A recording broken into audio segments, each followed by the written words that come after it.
Hello guys, आज हम एक लास्ट एक्सट्रैक्शन देखने वाले हैं जो है एक्सट्रैक्शन ऑफ एल्यूमिनियम। यानी जो एल्यूमिनियम है उसका निष्कर्षण देखना है हमें। किसका निष्कर्षण? एल्यूमिनियम का। तो यहां पर सबसे पहली बात आती है, आपको जितने भी ओर्स हैं, जितने भी अयस्क हैं एल्यूमिनियम के, वो ध्यान होने चाहिए। प्रोसेस क्या है सब में? देखो, सब में अभी हमने पीछे जितने भी एक्सट्रैक्शन देखे, चाहे वो जिंक का देखो, चाहे वो किसी अदर मेटल का देखा हो, सब में क्या था, एक स्टेप बाय स्टेप क्या था, प्रोसेस चल रहा था। पहले पल्वराइजेशन, पहले चूर्णित अयस्क होता था, फिर उसका हम कंसंट्रेशन करते। जो भी प्रोसेस है सेम प्रोसेस चलेंगे। सबसे पहले यहाँ हम इसके ओर्स की बात करते हैं। मैं यहाँ सारे ओर्स लिख देता हूं आपको। तो गाइस, यहाँ पर मैंने क्या किया है, सभी ओर्स के नाम लिख दिए हैं जो आपको याद रखने हैं, जो किसके हैं, सारे के सारे एल्यूमिनियम के। हमें क्या लेना है, इनमें से हम कोई भी अयस्क लेंगे, कोई भी ओर लेंगे। मैं एक बार सबके नाम बोल देता हूँ। बॉक्साइट आपको पता चल चुका है सबका फॉर्मूला। एक अलग आपको नाम याद रखना है, cryolite Na3AlF6, feldspar KAlSi3O8, corundum Al2O3। इसे हिंदी में भी क्या बोलते हैं, सेम नाम बोलते हैं। माइका, माइका को भाई साहब हिंदी में बोलते हैं अभ्रक। ठीक है, क्या बोलते हैं, अभ्रक। इसका फॉर्मूला है K2O.3Al2O3.6SiO2.2S2O। डायस्पोर को डायस्पोर बोलते हैं, इसका फॉर्मूला Al2O3.2S2O, सॉरी H2O। कायोलिनाइट, देखो कायोलिनाइट को हम सिंपल क्ले भी बोलते हैं। एक तरह की क्या है, मिट्टी है जिसमें ये टाइप का अयस्क पाया जाता है। यहाँ पर देखो, ये भी क्या है, एक टाइप की मिट्टी है, ये भी क्या है, एक टाइप की मिट्टी टाइप की होती है, लेकिन ये लेयर की फॉर्म में होती है। अभ्रक का यूज, माइका का यूज एज ए इंसुलेटर किया जाता है नॉर्मली। ठीक है, जो अपनी आयरन होती है ना, प्रेस होती है, प्रेस के नीचे एक चमकीले पदार्थ की क्या होती है, परत, लेयर होती है एक सब्सटेंस की, वो क्या होता है अपना माइका यानी अभ्रक होता है। ध्यान रखना, ये सारे के सारे और किसके, एल्यूमिनियम के। अब देखो, अब वही बात है, कैसे निष्कर्षण किया जाएगा, वही यहाँ पर क्या करना है, आपको पल्वराइजेशन करना है, यानी चूर्ण में बदलना है। तत्पश्चात हम इसका क्या करेंगे, कंसंट्रेशन करेंगे, यानी सांद्रण। अब सांद्रण आप लोगों ने पढ़ा है, किससे किया जाता था, एक प्रोसेस था लीचिंग, निक्षालन। निक्षालन विधि से एल्यूमिनियम के अयस्क का, इसके ओर का क्या किया जाता है, सांद्रण यानी कंसंट्रेशन। जब इसका कंसंट्रेशन कर दिया था हमने, याद करो हमें क्या मिला था, एल्यूमिना यानी Al2O3 मिला था, एल्यूमिना मिला था। इस एल्यूमिना का अब हमें देखो क्या करना है, यहाँ पर कैल्सिनेशन करना है। क्या करना है भाई साहब, कैल्सिनेशन, जिसे हम बोलते हैं निस्तापन। ये कहाँ किया जाएगा, ये किया जाएगा रिवर्बरेटिव फर्नेस यानी परावर्तनी भट्टी में। अब सुनना, यहां से जो ऑब्टेन होगा वो आपको ऑब्टेन होगा प्योर एल्यूमिना। क्या ऑब्टेन होगा, प्योर एल्यूमिना। यानी यहां से जो ऑब्टेन हुआ था, इसमें अभी भी क्या थी, अशुद्धियां थी कुछ, लेकिन यहां पर अब जो मिला है वो आपको प्योर एल्यूमिना। ये जो प्योर एल्यूमिना है ये मेल्टेड स्टेट में मिलता है, यानी गलित एल्यूमिना, शुद्ध एल्यूमिना बोल दूं मैं इसे, शुद्ध एल्यूमिना मिला है। ये जो एल्यूमिना है भाई साहब, ये बैड कंडक्टर है। क्या है, बैड कंडक्टर है, किसका, इलेक्ट्रिसिटी का। क्या है, बैड कंडक्टर है इलेक्ट्रिसिटी का, इसमें इलेक्ट्रिसिटी फ्लो नहीं हो सकती। अब अपने को क्या चाहिए, ये प्योर है एल्यूमिना। इस प्योर एल्यूमिना से मेरे को क्या ऑब्टेन करना है, प्योर एल्यूमिनियम, या मैं बोल सकता हूं एल्यूमिनियम ऑब्टेन करना है, यही काम है। यहां पर हम एक प्रोसेस अप्लाई करेंगे जिसको हम बोलते हैं इलेक्ट्रोलाइसिस। मैं इस प्योर एल्यूमिना का इलेक्ट्रोलाइसिस करवा दूं। अब एक बात सोचो, अभी मैंने आपको एक चीज बोली है, ये जो गलित अवस्था में शुद्ध एल्यूमिना है ये बैड कंडक्टर है, तो इसका इलेक्ट्रोलाइसिस कैसे होगा। तो भाई साहब अब क्या होगा, यहां पर इस प्योर एल्यूमिना में मैं कुछ इंप्योरिटी डाल दूं। क्या डाल दूं, कुछ इंप्योरिटी डाल दूं। जैसे ही इंप्योरिटी इसमें डालूंगा तो ये क्या करेगा, जो बैड कंडक्टर था वो गुड कंडक्टर में कन्वर्ट होगा, और मैं इसमें क्या प्रोवाइड करूं, इलेक्ट्रोलाइसिस, यानी इसका विद्युत अपघटन करवाऊं। क्या करवाया, विद्युत अपघटन करवाया तो मेरे को क्या मिल जाएगा, एल्यूमिनियम मिल जाएगा। आई बात समझ में। अब एक बात सुनना, यहाँ पर इम्प्योरिटी के रूप में हम क्या डालते हैं, हम मेनली दो चीजें डालते हैं, या तो मैं डालूं क्रायोलाइट, क्या डालूं, क्रायोलाइट, ये आपके पास पड़ा, या मैं इसमें क्या डाल दूं, CaF2, ठीक है, जिसे हम क्या बोलते हैं, फ्लोर स्पार बोलते हैं। क्या बोलते हैं भाई साहब, फ्लोर स्पार, ठीक है। अब क्या होगा, यहां पर दो चीजें आपके सामने आएगी, क्या कि पहली बात, ये इंप्योरिटी डालने से ये जो बैड कंडक्टर था, जो प्योर एल्यूमिना था, वो बैड कंडक्टर है। लेकिन जैसे ये इन दो सब्सटेंस की इंप्योरिटी डाली मैंने, किसकी, एक तो क्रायोलाइट की और एक फ्लोरोस्पार की, तो हुआ क्या, ये गुड कंडक्टर बन गया। ये क्या बन गया, गुड कंडक्टर, यानी विद्युत का अच्छा चालक यानी सुचालक। लेकिन इस अवस्था में ये क्या था भाई साहब, ये कुचालक था। और इंप्रूवमेंट क्या हुआ इसका, इस स्टेट में जो मेल्टिंग पॉइंट होता है वो होता है 23 केल्विन, बहुत ज्यादा होता है। यानी अगर मुझे इसमें इलेक्ट्रिसिटी फ्लो करवानी है तो यहां पर मुझे बहुत ज्यादा, मैं क्या बोल सकता हूं, जब इलेक्ट्रिसिटी फ्लो होगी तो हाई वोल्टेज का मेरे को क्या चाहिए, इसको गलाने के लिए मेरे को क्या चाहिए, हाई वोल्टेज चाहिए, तब ये और ज्यादा गलेगा और इसमें इलेक्ट्रिसिटी इजीली क्या होगी, फ्लो हो पाएगी, सीधी बात है। लेकिन मैं क्या करता हूं, इसमें जैसे इंप्योरिटी डालता हूं, जैसे इंप्योरिटी टिकाता हूं, तो भाई साहब इसका जो मेल्टिंग पॉइंट है वो कम हो जाता है। जब मेल्टिंग पॉइंट कम हो गया, इसका मतलब अंदर वो कम तापमान पे क्या हो जाएगा, गल जाएगा, कम तापमान पे क्या हो जाएगा, मेल्ट हो जाएगा। तो यहाँ पर हीट लॉस भी क्या होगा, कम होगा। तो यहाँ पर दो चीजें हुई कि इसका मेल्टिंग पॉइंट जो 23 केल्विन था, इस अवस्था में वो क्या हो जाता है, और कम हो जाता है। कब, जब हम ये इंप्योरिटी डालते हैं। कितना होता है, 1173 केल्विन, ये आपको ध्यान रखना है। तो अब हुआ क्या, एक क्वेश्चन यहां से पुटअप होता है क्या, कि हम एल्यूमिना में, शुद्ध एल्यूमिना में इंप्योरिटी क्यों डालते हैं। दो कारणों से डालते हैं। पहला कि वो इलेक्ट्रिसिटी का गुड कंडक्टर बने, यानी सुचालक बने। दूसरा, उसका मेल्टिंग पॉइंट क्या हो जाए, कम हो जाए। जो 23 केल्विन था वो 1173 केल्विन पे आ जाता है। आई बात समझ में। अब एक बात और सुनना, आपके पास, आपने 3 नाम पढ़े, हमेशा आपके पास बार बार 3 नाम आ रहे हैं। एक आ रहा है पायरोमेटोलॉजी, पायरो या उत्ताप जिसे हम बोल रहे थे, धातु का। दूसरा आ रहा है हाइड्रोमेटलर्जी, एक आ रहा है इलेक्ट्रोमेटलर्जी। तो अब सुनना, फर्क क्या है। यहां जब मैंने पल्वराइजेशन करवाया, पल्वराइजेशन, फिर कंसंट्रेशन, फिर मेरे को जो एल्यूमिना मिला, फिर कैल्सिनेशन करवाया, यहां से यहां तक, यानी मैं इसको दूसरे पेन से लिखूं, यहां से यहां तक ये जो प्रोसेस चल रहा है, ये भाई साहब पायरोमेटलर्जी प्रोसेस है, यानी उत्ताप या पायरो प्रक्रम है, जिसमें हम क्या करते हैं, जिसमें हम सॉलिड ओर लेते हैं।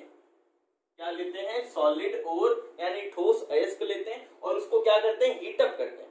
अब किसी भी चीज को आप क्या कर रहे हो, बर्न करके हीट कर रहे हो, इसका मतलब वहां पर थर्मोडायनेमिक्स तो अप्लाई होगी ना। तो हमेशा ध्यान रखना, पायरोमेटलर्जी वो प्रोसेस होता है जिसमें जो ओर होता है वो ठोस अवस्था में लिया जाता है और उसे अधिक तापमान पे क्या किया जाता है, गर्म किया जाता है। इस प्रोसेस को हम क्या बोलते हैं, पायरोमेटलर्जी। इसके बाद देखो, मैंने यहां से यहां तक क्या अप्लाई किया है, इलेक्ट्रोलाइसिस, यानी इसमें इलेक्ट्रिसिटी फ्लो करवाई है। तो अब खुद देखो, यहां पर मैंने क्या लिया है, मेल्टेड ओर लिया है, यानी मेल्टेड ओर लिया। किसमें लिया मैंने, जब मैंने इलेक्ट्रिसिटी प्रोवाइड करवाई, तो इसको बोलते हैं इलेक्ट्रोमेटलर्जी, वैद्युत धातु कर्म। तो भाई साहब, वैद्युत धातु कर्म में क्या होगा, जो ओर होगा वो मेल्टेड अवस्था में लिया जाएगा और यहां पर इलेक्ट्रोकेमिकल प्रोसेस अप्लाई होगा। ये दिमाग में घुसा लेना। यहां पर क्या अप्लाई हो रहा था पायरोमेटलर्जी में, थर्मोडायनेमिक प्रिंसिपल, यहां इलेक्ट्रोकेमिकल प्रिंसिपल अप्लाई होगा और यहां से यहां तक ये क्या, इलेक्ट्रोमेटलर्जी है। तो सिंपल सी बात क्या ध्यान रखनी है, पायरोमेटलर्जी मतलब ओर सॉलिड लिया जाएगा, उसे गर्म किया जाएगा, वहां थर्मोडायनेमिक्स अप्लाई होगा। इलेक्ट्रोमेटलर्जी का मतलब जो ओर है या जो अपने पास जो सब्सटेंस लिया जाएगा सबसे पहले वो मेल्टेड अवस्था में ओर लिया जाएगा, ठीक है। फिर वहां पर इलेक्ट्रोलाइसिस अप्लाई किया जाएगा, यानी मैं बोल सकता हूं यहाँ इलेक्ट्रोकेमिकल प्रिंसिपल अप्लाई किया जाता है। फिर इलेक्ट्रोलाइसिस अप्लाई करने पर आपको क्या मिलती है, शुद्ध धातु मिलती है, प्योर मेटल मिलता है। एक और नाम बचता है जो आप बार बार पढ़ रहे हो, हाइड्रोमेटलर्जी। भाई साहब ये क्या है, किस नाम की चिड़िया है? हाइड्रोमेटलर्जी क्या है? हाइड्रोमेटलर्जी मेरे ख्याल से आपको पता होगा। यहां पर देखो सॉलिड ओर लिया, यहां पर मेल्टेड, तो इसमें क्या लेंगे, इसमें हम एक्वस सॉल्यूशन लेंगे, किसका, ओर का। ओर का क्या लिया जाएगा, एक्वस सॉल्यूशन लिया जाएगा, ठीक है। फिर यहां पर दो प्रोसेस अप्लाई किए जाएंगे, लीचिंग और रिडक्शन, यानी निक्षालन और अपचयन किया जाएगा। ये जो प्रोसेस है इसी को हम क्या बोलते हैं, हाइड्रोमेटलर्जी बोलते हैं। आई बात समझ में? तो अब हमें क्या करना है, एक्सट्रैक्शन करना है एल्यूमिनियम का। तो हमने ये देखा इस फ्लो चार्ट के द्वारा इस तरीके से हम ऑब्टेन करेंगे। अब मेनली आपको पढ़ना है ये इलेक्ट्रोलाइसिस। ये जो हम इलेक्ट्रोलाइसिस करवाएंगे इस प्रोसेस का नाम है हॉल हेरोल्ड प्रोसेस, उसे आपको समझना है। अब देखो हॉल हेरोल्ड प्रोसेस में क्या करना है आपको, ये जो सेल है ये एक, जैसे हम किसी भी सब्सटेंस का इलेक्ट्रोलाइसिस करवाते हैं तो हम कोई ना कोई विद्युत अपघटनीय सेल लेते हैं, यानी इलेक्ट्रोलाइटिक सेल लेते हैं। ये उसी का डायग्राम है।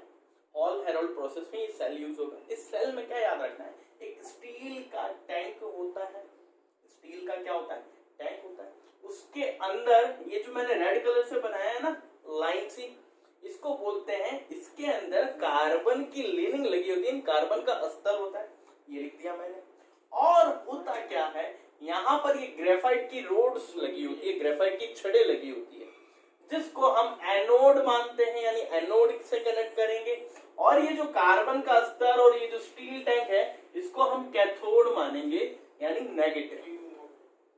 इस टैंक के अंदर ये जो मैंने डाला है ये अपना क्या क्या है, ये है मोल्टन एल्यूमिना, यानी Al2O3। इसका प्रतिशत ध्यान रखना 20% है। और इसमें क्या है, इसमें है क्रायोलाइट। क्या है भाई साहब, क्रायोलाइट कितना प्रतिशत, 60%। और इसमें क्या है, फ्लोरस्पार। क्या है, फ्लोरस्पार यानी CF2 है, कितना है, 20%। इनका मिक्सचर हम डालते हैं। और ये मैंने आपको बताया है एल्यूमिना के साथ इन दोनों का मिक्सचर क्यों टिकाया रहता है, ताकि ये अच्छे से इलेक्ट्रोलाइसिस कर सके। यानी ये तो इम्प्योरिटी डालने पर एल्यूमिना अच्छे से क्या करता है, इलेक्ट्रोलाइसिस करता है, प्लस उसका मेल्टिंग पॉइंट भी क्या हो जाता है, कम हो जाता है। अब होगा क्या, सिंपल सी बात है, ग्रेफाइट की रोड्स है। ग्रेफाइट का मतलब क्या होता है भाई साहब, कार्बन। एल्यूमिना आपने डाल दिया है, एल्यूमिना मतलब Al2O3, और आपने क्या टिकाया है, कार्बन। जब इसमें इलेक्ट्रिसिटी प्रोवाइड करोगे तो यहाँ पर क्या होगी, धीरे धीरे हीट रिलीज होगी। क्या होगी, हीट रिलीज होगी। तो ऑब्वियस सी बात है, कार्बन अगर यहाँ प्रेजेंट है तो कार्बन का काम क्या है, ये रिड्यूसिंग एजेंट की तरह, यह प्रबल अपचायक की तरह क्या करेगा, यहाँ कार्य करेगा। और एल्यूमिना के अंदर जो ऑक्सीजन प्रेजेंट है उसको बाहर निकालेगा। तो जो रिएक्शन होगी अपने हिसाब से वो क्या होनी चाहिए, वो कुछ ऐसी होनी चाहिए, एल्यूमिना प्लस कार्बन रिएक्ट करेंगे और एल्यूमिनियम बाहर निकलेगा और CO2 रिलीज कर देगा। ऐसी कुछ रिएक्शन होगी। ये रिएक्शन क्या ऐसी होगी अपने को देखनी है। तो हम क्या देखेंगे, यहां पर जो इलेक्ट्रोलाइटिक रिएक्शन होगी उसके बारे में चर्चा करते हैं। देखो अगर एल्यूमिना अपने आयंस में टूटेगा तो कैसे टूटेगा, Al+3 प्लस ऑक्सीजन -2 ऐसी टूटेगा। यानी यहाँ पर एक तो बना +3 वाला आयन, एक बना -2 वाला आयन। अब यहाँ पर देखो एनोड क्या है, पॉजिटिव, यानी ये जो ग्रेफाइट की रॉड है जो कार्बन की बनी है ये है पॉजिटिव। ऑक्सीजन कहाँ जाना चाहिए, माइनस है, इसको कौन अट्रैक्ट करेगा इसके अंदर, यानी यहाँ जो ऑक्सीजन -2 आयन होंगे वो किस तरफ जाएंगे, ग्रेफाइट की रॉड की तरफ, यानी कार्बन की तरफ। तो मैं एक बात बोल सकता हूं, एट एनोड जो रिएक्शन होगी वो क्या होगी, जो कार्बन है उसके पास कौन जाएगा, ऑक्सीजन -2 आयन जाएंगे। आई बात समझ में। और क्या होगा, जो एल्यूमिनियम वाले आयन है, जो एल्यूमिनियम वाले आयन है वो कहां जाएंगे, प्लस वाले हैं तो ऑब्वियस सी बात है नेगेटिव के पास जाएंगे। नेगेटिव कौन है, ये कैथोड, तो यहां इसके पास, या मैं बोल सकता हूं इधर कौन जाएगा, एल्यूमिनियम +3 आयन। तो मैंने यहां लिख दिया एट कैथोड। कैथोड पर जो अभिक्रिया होगी वो एल्यूमिनियम +3 की होगी। अब सुनना यहां पर भाई साहब, क्या ये जो कार्बन है ये ऑक्सीजन -2 से रिएक्शन करेगा, कैसे करेगा, यहां पर दो टाइप से रिएक्शन हो सकती है। क्या अपने दिमाग में आया कि कार्बन अगर ऑक्सीजन से रिएक्ट करे तो भाई साहब दो चीजें बना सकते हैं, कार्बन मोनोऑक्साइड और एक कार्बन डाइऑक्साइड। तो यहां मैं दोनों बनाकर अगर आपको बताऊं, एक तो कार्बन जब ऑक्सीजन से रिएक्ट करे और CO2 बनाए, और एक कार्बन मोनोऑक्साइड। अगर ये कार्बन मोनोऑक्साइड बनाता है, बाय चांस कार्बन मोनोऑक्साइड बनाता है, तो यहां पर देखना, अगर ये ऑक्सीजन अपने ये 2 इलेक्ट्रॉन डोनेट कर देता है तो कार्बन से जुड़कर कार्बन मोनोऑक्साइड बनाता है। इसका मतलब जब कार्बन मोनोऑक्साइड बनेगी तो 2 इलेक्ट्रॉन ऑक्सीजन क्या करेगा, रिलीज करेगा भाई साहब। अगर कार्बन डाइऑक्साइड बनाता है तो यहाँ देखो ऑक्सीजन कितने हैं, 2, बैलेंस करो, यहाँ पर 2 ऑक्सीजन के आयन लेने पड़ेंगे, 2 2 4, तो यहाँ पर टोटल इलेक्ट्रॉन कितने रिलीज होंगे, 4। तो यहाँ पर अब होगा क्या कैथोड पर, कि एक तो भाई साहब एनोड पे ये रिएक्शन हुई, क्या करना है, कुछ नहीं करना, बैलेंस करके आना चाहिए, ये पता होना चाहिए ऑक्सीजन के पास एक्स्ट्रा में 2 इलेक्ट्रॉन ये डोनेट कर देगा, कार्बन मोनोऑक्साइड बना लेगा। यहाँ पर ऑक्सीजन के पास देखो 2 2 4, 4 इलेक्ट्रॉन है, 4 इलेक्ट्रॉन डोनेट करेगा, कार्बन डाइऑक्साइड बना लेगा, सिंपल सी कहानी। कैथोड पर क्या होगा, एल्यूमिनियम आयन जाएगा, ये क्या करेगा, यहाँ पर इस सॉल्यूशन के अंदर ये जो इलेक्ट्रॉन है, यहाँ से 3 इलेक्ट्रॉन अगर ये ले ले, एल्यूमिनियम को 3 इलेक्ट्रॉन मिल जाए क्योंकि इसमें 3 इलेक्ट्रॉन की कमी है, तो भाई साहब एल्यूमिनियम मिल जाएगा, जिसे हम यहाँ से बाहर निकाल लेंगे। ये एक्सट्रैक्शन है, ये इसकी इलेक्ट्रोलाइटिक रिएक्शन, ये इसकी विद्युत अपघटनी अभिक्रिया है जो आपको ध्यान रखनी है। ये बस इतना प्रोसेस था, यहाँ से हमने क्या एक्सट्रैक्ट कर लिया, एल्यूमिनियम। बस इतनी सी कहानी आपको ध्यान रखनी है। अब एक छोटी सी बात यहाँ सुनना, यहाँ पर ये जो एल्यूमिना है, ये जो एल्यूमिना है जो हमने टिकाया है, इसके अंदर हम थोड़ा सा कोक पाउडर भी डाल देते हैं, कोक का चूर्ण डाल देते हैं। क्यों डालते हैं, ताकि यहाँ से जो एनर्जी रिलीज होती है, यानी यहाँ पर जो ऊष्मा का क्षरण होता है या जो हास होता है, एनर्जी लॉस होता है, वो कम से कम हो। प्लस दूसरी बात, अगर कार्बन इसमें पहले से ही प्रेजेंट होगा तो ग्रेफाइट की जो रोड्स है वो कोरोड नहीं होगी। यानी मैं बोलता हूँ जब भी कोई इलेक्ट्रोड किसी चीज में डालता है तो इलेक्ट्रोड धीरे धीरे कम होता जाता है ना, तो यहाँ पर ग्रेफाइट की रोड्स का खर्चा क्या होगा, बच जाएगा। मेन यही बात है ना। तो यहाँ पर हुआ क्या, कोक पाउडर इसमें क्यों मिलाया जाता है वो ध्यान रखना। एक तो एनर्जी लॉस कम हो, प्लस ग्रेफाइट की रोड का कोरोजन यानी मैं बोल सकता हूँ उसका क्षरण कम हो, इसलिए यहाँ पर कोक पाउडर मिलाया जाता है। ये था अपना हॉल हेरोल्ड प्रोसेस। ये हमने एल्यूमिनियम का एक्सट्रैक्शन किया। अब हम बात करते हैं जो अपने पास मान लो कॉपर है। कौन सा कॉपर, यहाँ पर रत्ती कॉपर यानी स्क्रैप जो कॉपर होता है हमारे पास, यानी एकदम ही लो क्वालिटी का, थर्डिया क्वालिटी का मेरे पास क्या है, कॉपर का ओर है। उससे मेरे को कॉपर एक्सट्रैक्ट करना है, वो कैसे करेंगे उसकी बात करते हैं। जो अपने पास सड़ा गला या फिर एकदम रत्ती छाप जो कॉपर का ओर होता है, उससे हम कॉपर कैसे ऑब्टेन करें। तो सिंपल सी बात है, अगर मेरे पास अयस्क जो ओर है वो इतना गंदा है, इतना खराब है, तो उसमें कॉपर की मात्रा, उसमें कॉपर का अमाउंट क्या होगा, बहुत कम होगा।